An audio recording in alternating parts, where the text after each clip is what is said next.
So I've been in the office editing, trying to get a video out, and what, you've been out here not even that long, you got the heads already on? Yep, heads are on. They're torqued to 90 foot-pounds of torque. We're using L19 head studs, which are the better quality of the ENTHALPY head studs. And then now I'm putting all those little parts back into the heads. We can hopefully get this thing assembled today. So what's the story with head gaskets on these engines? Is it MLS where we just use the stock one? OEM MLS. Okay. So that it's like multi-layer steel is what that means. Yeah, so multi-layer steel is very thin, so it keeps the compression high too. Also, since the block and heads are surface, it should have like optimal sealing capacity. I don't think we needed to upgrade the head gasket at this point because those should handle a lot of power. Yep, so it's kind of like the JZs. The stock JZs have MLS head gaskets, and those people push like crazy, right? Yeah, on the JZ, actually the OEM head gasket is the best one you can actually use on those engines. Yeah, one of the cool things about the VQ that I like, I hate hydraulic lifters. This is a solid lifter engine, so that's cool. Dual overhead cam. Any other weird, notable things, Alberto? Well, they got little filters and stuff that go in orifices, and then you got this tensioner. Then you got your weird cam assembly, so the whole cam caps is all just one assembly. You have then the intake cam with this whole contraption over here that moves how much load, aperture, or timing you have. It's like a bunch of weird stuff. So is that like a variable cam kinda? It's a variable duration. Got it. So you like can make the cam smaller or higher depending on the angle of that thing. So one thing to note is we are still stock cams on this engine. Down the road we probably will upgrade them. It'll be interesting because it is such a crazy setup, what kind of gains we'll see from cams. But right now this thing is a torque monster and spools like crazy. Probably will spool even crazier now that we have upgraded higher compression pistons and bigger wastegates. Dude, there's like so many 10 mils. Look at all the 10 mils, like, and there's like layers of them too. There's so many 10 mils. I'm saying we should definitely take the junkyard engines we have and just steal bolts off them. Yes, for sure. Oh, okay, so you agree with me because you looked at me like I was crazy last time. I am doing the same thing. I actually like some of those I don't want to sort, like the outer parts. I'm just like starting to like pick stuff from this one, just transfer it over. It's like, all right. No, I mean that's smart. Now I don't have to be like digging around. Oh, which one's this last one? Like, speed it up. So one thing that a lot of people do is you can go to a junkyard and you can steal a lot of like OEM bolts. I think Toyota bolts are nicer than Nissan bolts, right? Because they have that like nice coating on them. Nissan bolts are good too. The Toyota bolts are like flat. Yeah. And then the Nissan bolts are either chrome or zinc coated. So what you could do is, in theory, you could pull all the bolts off an engine. It's a great job for someone like Schulman. And then put them all in a bucket and have them zinc coated. And then you have all nice new hardware for really cheap. Why are you shaking your head? I mean, that'd actually be really fun. I would love to do that. Yeah, no, like take all the bolts off, put them in a bucket, and then like take them to go get zinc coated and have a bunch of new bolts really cheap. We should do it. Because like, Alberto, if you had to order one of those OEM bolts from Nissan, what would like one of these 10 mils be? Probably like 50 cents, right? Like $1 or more? I'm not sure. It depends. $1? So, what? yeah, so 100 bolts would be 100 bucks. Good deal, huh? Let's take little sip, gonna go to the jungle. I mean, we could start a business doing that, Alberto. Screw YouTube. We could zinc coat bolts and sell them to people. Nope. Turbo manifolds are about to go on. Very, very cool. The way that Johan made these, he basically kind of made like a secondary V-band pipe. That way the engine could go in and out without having to remove the exhaust manifolds. Otherwise, it would be kind of a pain.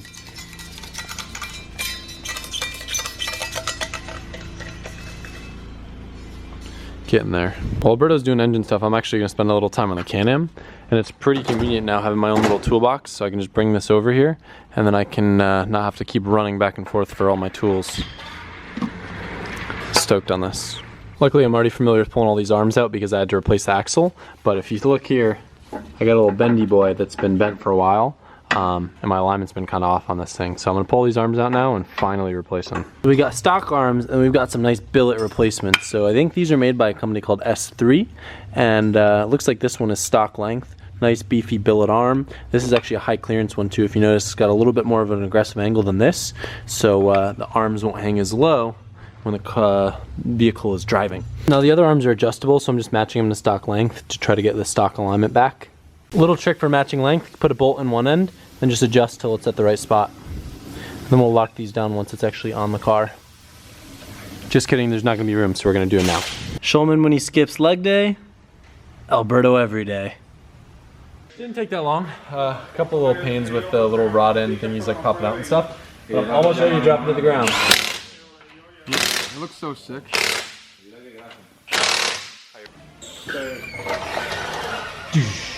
That's cool.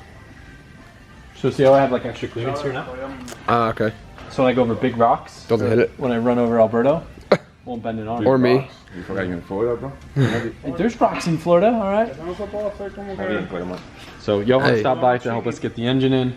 Alberto's going to make cheesecake for Sharon. ¿Qué pasó? No, hagas eso. Like, you could roll it, so you could. So funny how Mio. This You is got what a I nice do at chain, work man. Every day. All day, every day. The Johan way. Yep. I fucked it rico. One more stroke. Yeah. Finished. Yep. Jesus. Sick. God. Alberto.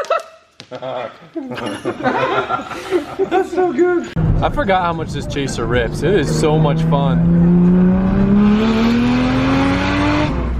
I can't wait to spend some more time on this thing and make it even better because this car is so fun and it looks so good.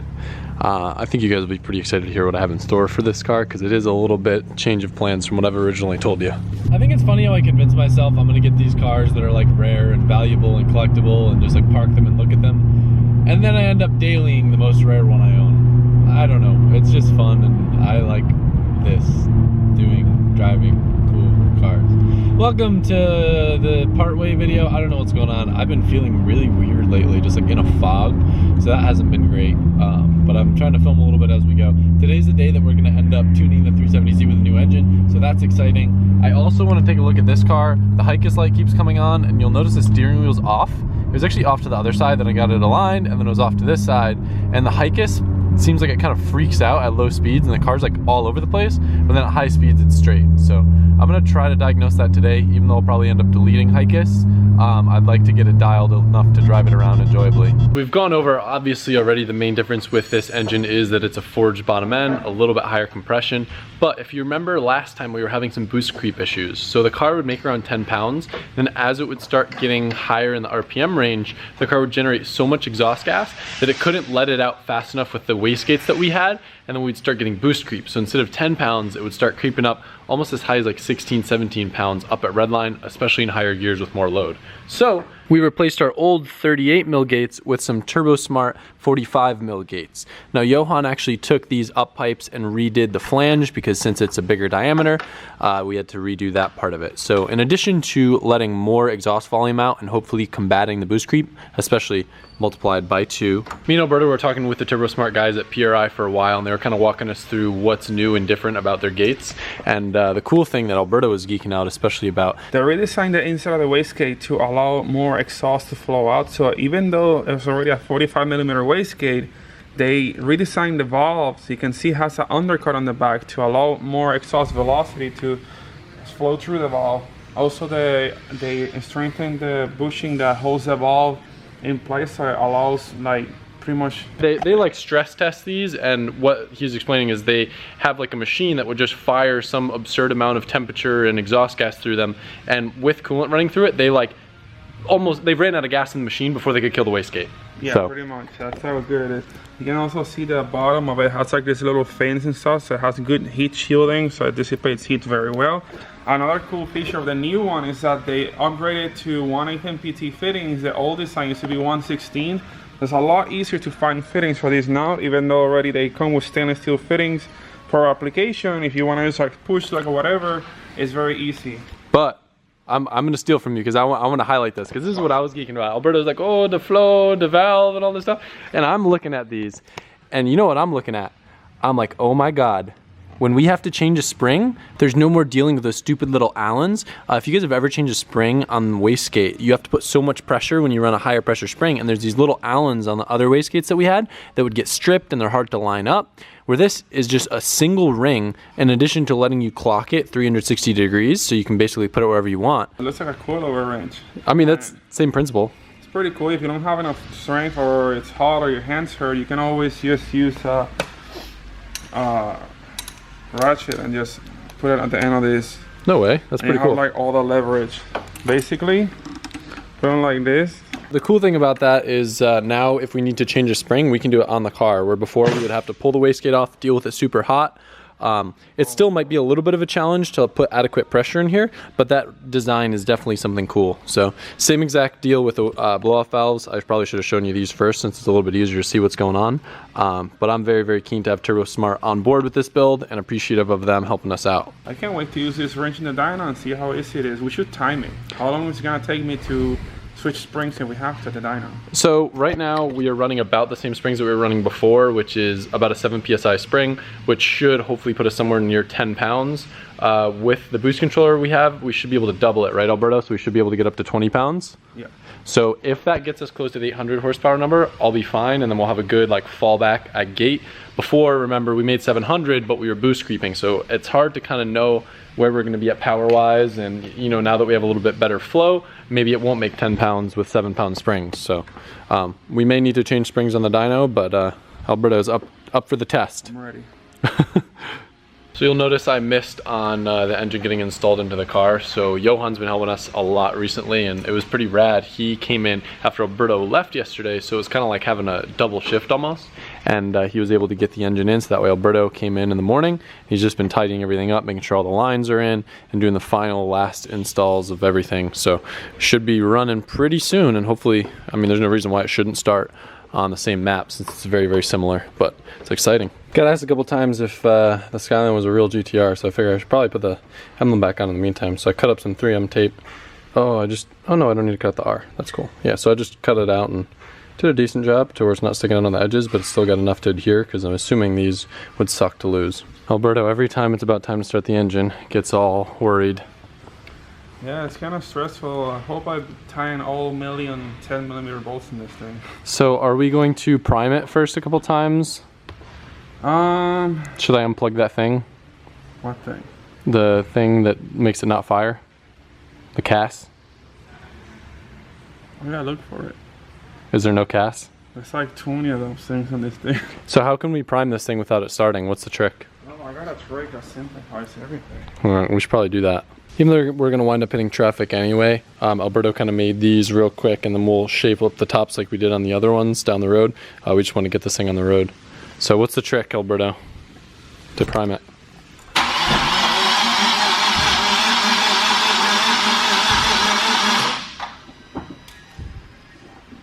You see oil pressure, Alberto?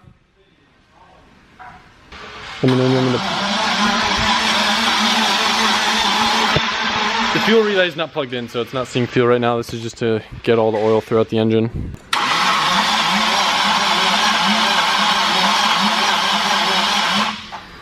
All right, so we may or may not have had a crisis. Alberto, do you want to give a quick, simplistic explanation of what you just annoyingly had to do? I had the intake cam timing backwards.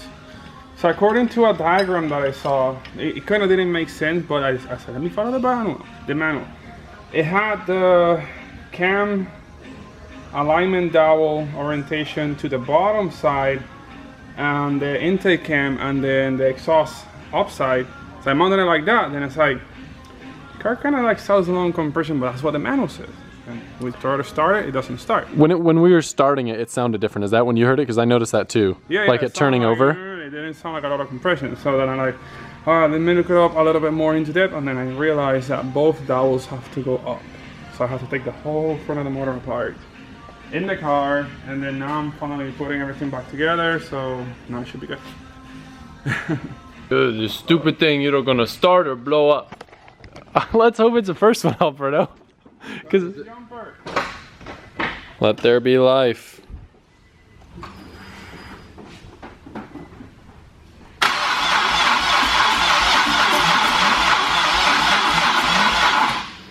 Is the jump box on?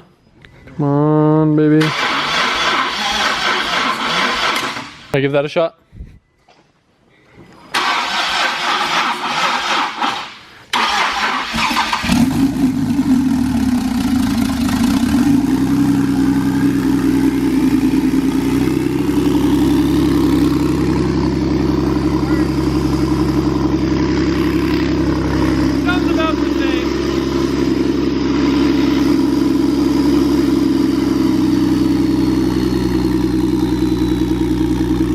So we got a little bit of runtime in with it chilling on the lift. Hopefully get the rings broken in just a little bit.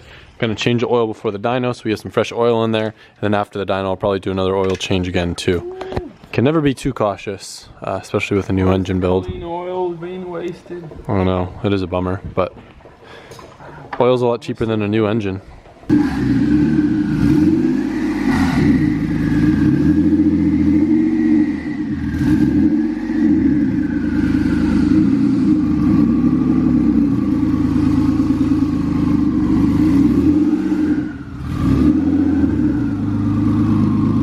We're pulling through, it's 7 p.m. and we're about to head out of town. It's a 2-hour drive and this is our last chance. Oh my God, Alberto, you got the wafers, dude? The sugar wafers? It's all we need, brother. All we need. Now, Alberto's a pretty wonderful man. He could probably order a full engine build in 10 minutes. Regular ice or light ice? It doesn't matter, Alberto. No ice? Lots of ice? Regular ice.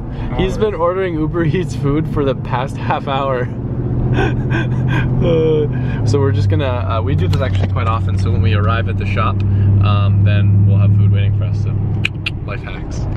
And then yeah, Martin said just get him whatever, so I say get him some churros or something. It's been a minute, lots of good memories associated with Z Fever and getting my S13 tuned and bringing all sorts of cars out here. Alberto asked if he could drive her in. He loves this thing.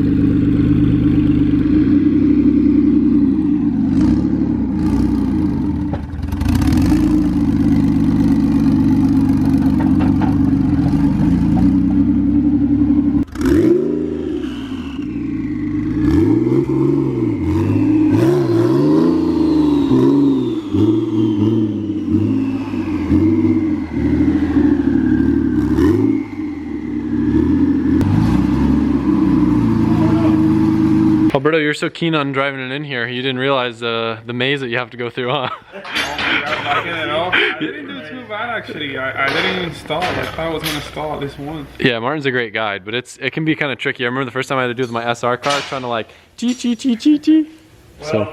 Oh my God, it looks so much more complex than it looked like from inside the car. Yeah, because you don't realize, Alberto, there's like this little lip there, and then you got to go over the lift post. It's a maze, dude. I wonder if it would have Nabel driving. It's like, oh. Or Schulman. So, as I said, I thought before, what do you think safe region with power on this? On the built motor, yep. Right now we're probably going to shoot for, on this dyno, since it's a lower reading dyno, we're probably going to shoot for about 800. It's an open deck still, so there's been some in the 800 and higher range, but that seems to be a consensus of a good, reliable power range. So, based on the numbers from before, what do you think we'll need boost-wise to get that? Me and Alberto are thinking like 22 pounds. Yeah, somewhere around there. I mean, we've raised compression just a tad bit over stock, so it shouldn't need the same boost to, it shouldn't need as much to make the same power, obviously.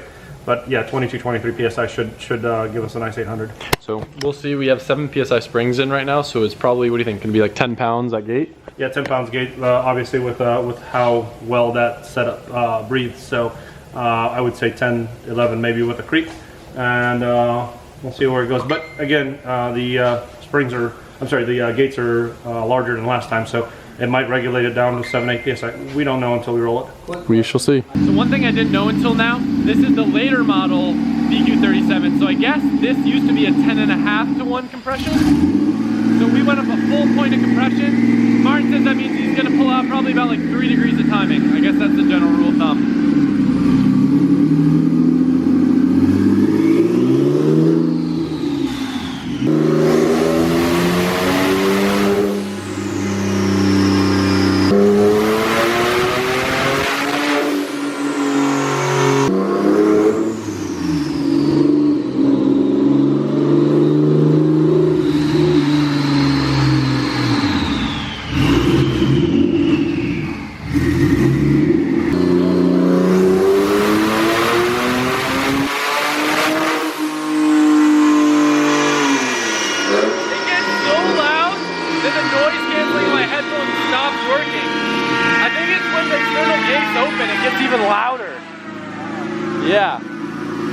Jeez.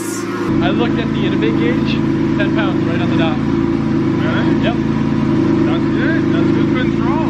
Yep. I mean, we didn't get high in the revs yet, so who knows? But No, it would have overboosted already. That's good.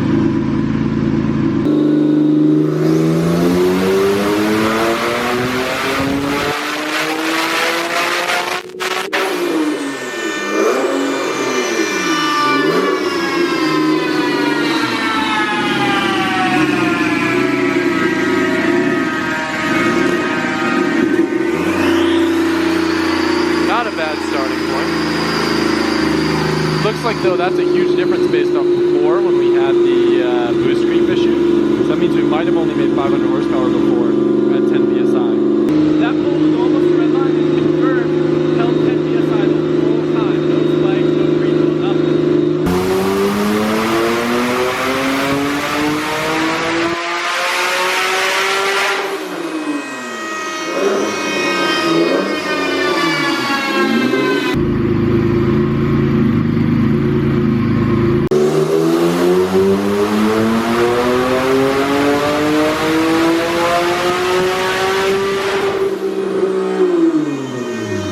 There's a possibility that the motor jumped time by a tooth or two because I got a bunch of VVEL and position codes for timing, and I usually see that whenever a motor jumps a tooth.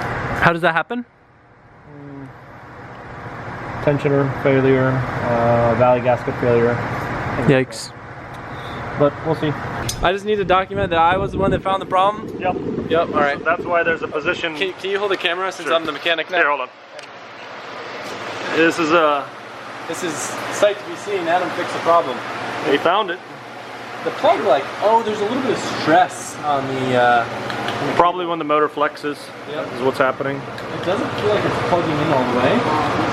Yeah, let's eliminate some flex. I know this is the flex Alberto, but Yeah, you need more flex. we need a little bit more stress relief. Alright, give me a second. Let me take a look at this. So that could have been really, really bad. Well, that's basically, so that plug right there that you found that came disconnected, that's... That controls the VVL, right? It controls the VVL and it gives a pressure reading to the computer, gives a position reading of the eccentric shaft, so it's a really important plug. So that's why all the codes came up, and that's why the computer basically lost its position and where that camshaft was hitting. So that's why we got a slew of codes. But we're good. Yeah, we should be good.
Raising the boost and couldn't get it to hold, and it was kind of weird where it looked like it was working but it wasn't, and then we figured out the spring pressure where it activates wasn't until a little bit over what the car was making for boost. So one pull it actually got enough to then activate, and then we made about 700 wheel at 17 pounds. So we just lowered the activation pressure down a little bit more so the wastegates will start working sooner, and we should see a nice smoother power curve right up around 700. This one will be the money.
quite a bit lower than Titan, so we're already way over what we made before. I think this next pull is going to be 800 on this dyno, probably about 600 torque if he goes up another pound or two.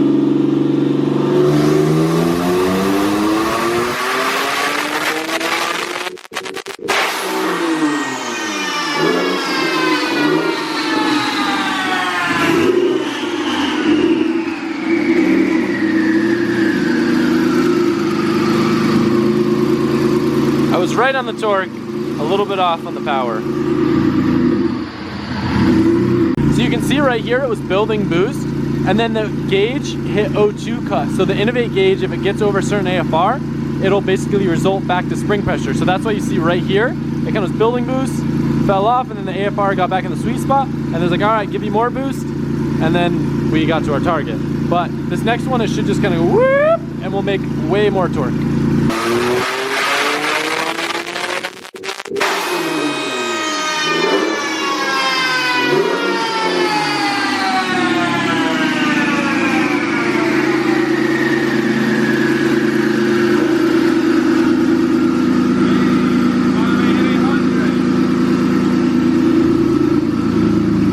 How much boost was that?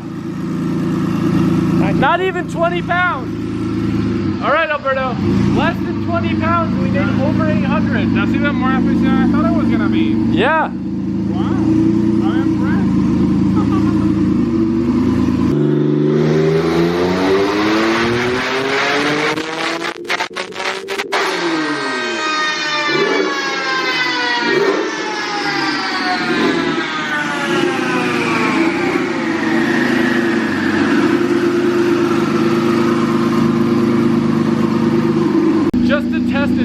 Going up a little bit more in boost. We think we're at a wastegate spring.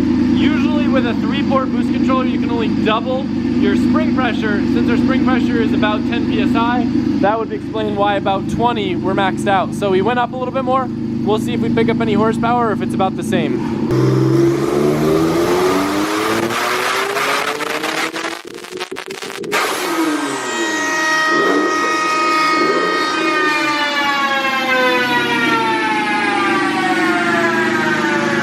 Just a hair.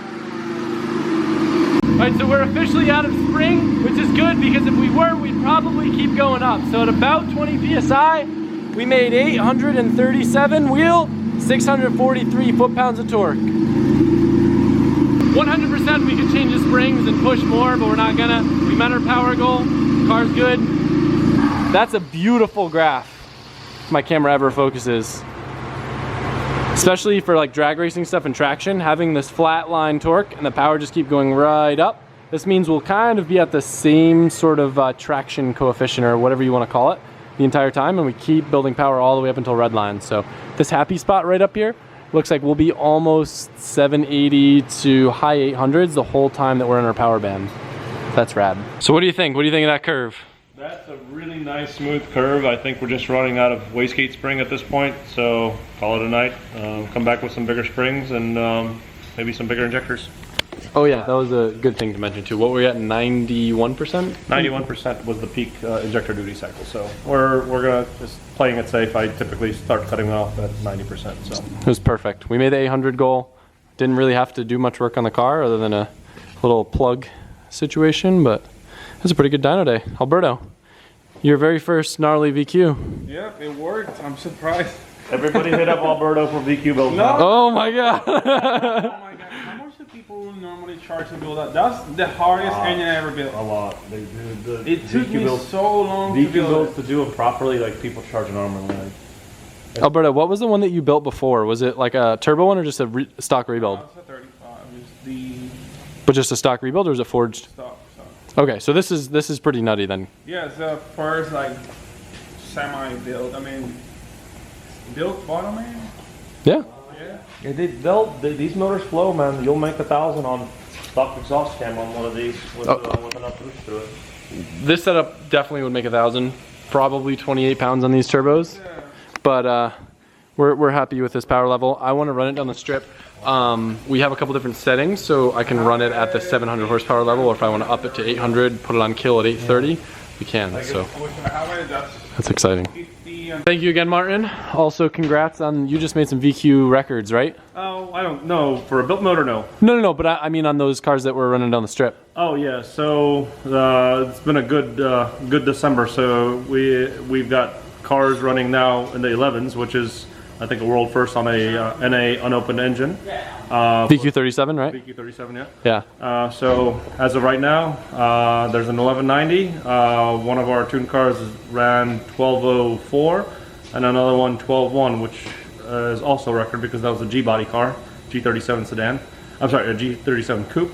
And then we got a sedan to do 12.4, so it's been a good December. So this thing should be a 10-second car then. It should. If it isn't, there's a problem. Definitely should be.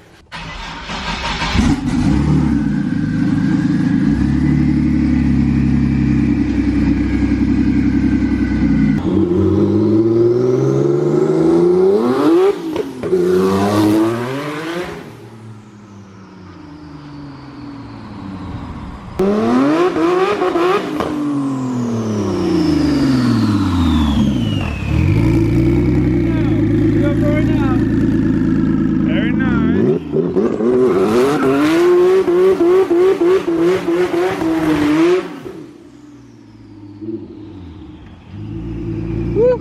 Great success. All right, Alberto, let's conclude this night. We've got a very long drive back.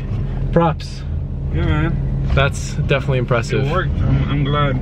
First VQ build ever, and then it held up and met expectations at maybe even lower boost than we thought it was gonna take to make the power. Pretty much, yeah. I think we were both thinking around 22 pounds is what it would take to make it 100. But Yeah. Martin got it tuned like super quick, was able to dial it in super fast, just working through those mechanical issues in the beginning with that plug coming off, kind of threw everything out of whack. My battery's dead too, so that kind of complicated things. But no, overall, like I'm excited to get this thing back to the drag strip. If I can do that 560 foot without anything breaking, 10s for sure. Easy. Easy. If I can't run 10s with 800 horsepower, oh, your boy's got a quick drag racing, let me tell you. You know, one thing I'm really glad also, even though we have a little bit of smoke coming out on diesel, that's because we got no back pressure. But also, I checked the catch can a couple times and we have 0 oil in the catch can. It's just literally just a little bit of ethanol in the catch can and that's it. The reason he's saying that is because if you guys remember on the RB, we built kind of loose and that had a ton of blow by. So very good. What do you mean by having little back pressure resulting in more smoke on diesel? I was talking about that with Martin, and he said that when these cars have like very low or no back pressure, they tend to smoke out a lot of oil smoke. Like, I don't know, for some reason she does do that. Interesting. Well, either way, she rips. I'm excited to hopefully get to the drag strip soon and see what she'll run. And of course, thank you guys. I hope you enjoyed this very short series. We got it together super fast. Martin's flying on a vacation for a long time tomorrow, so that was kind of the urgency of getting all this done, but we got it done, the car rips, and now we're gonna drive home, and I will see you guys tomorrow. When you say